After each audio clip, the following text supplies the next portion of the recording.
there's someone being laid to rest, the 39th president of the United States.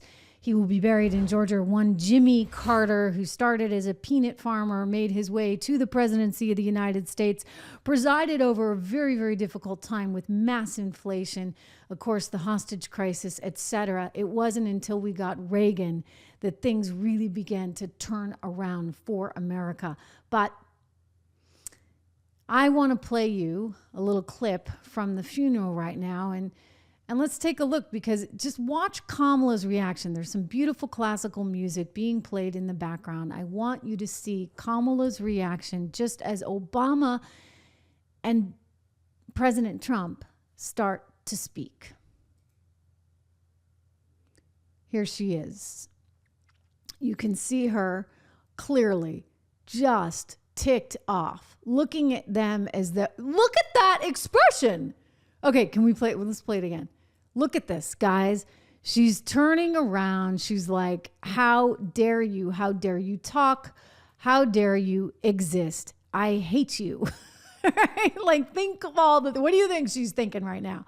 What's going through her head? Now she's just disgusted. She's looking down. She can't stand that the two of them are talking, and the disgust is really quite evident there on her face as she sits there next to her husband, the loser, by the way, in this election. She never should have had that opportunity to begin with.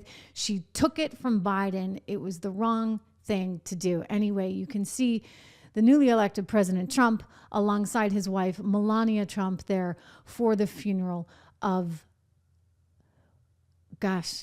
one Jimmy Carter. I almost said it, because I feel like Biden is so frail. Literally, his name came into my mind. That's terrible.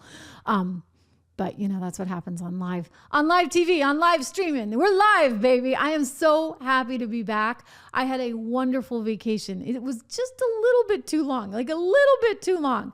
I have this method to the madness, though. Like, I like to take a slightly longer vacation than you normally would, because then you're so happy to come home.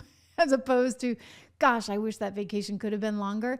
Anyway, I went skiing with the kids, with the family. We went to Zermatt, Switzerland, and it was amazing. I mean, just amazing. You guys may have seen some of the shows. I was still there reporting every single day from Zermatt, Switzerland. It was cold. But it was a great time. I just have such appreciation for this beautiful world, and looking at the Matterhorn and looking up at the Matterhorn, you just feel very small. And I felt very special and very lucky to be there with my family and to be able to take that time. And you know what else? To be there with you guys as well, because in the old days, right back in mainstream media land, I wouldn't have been able to do that. I couldn't just pick up and go. And now I have such flexibility, and there's something to that just from my own life's perspective at this stage in my life. I could talk a lot about how I love that I don't have to have scripts being run through all the various producers anymore, and how freeing that is. And it is. I mean, there are no scripts on this show. This is completely just me winging it.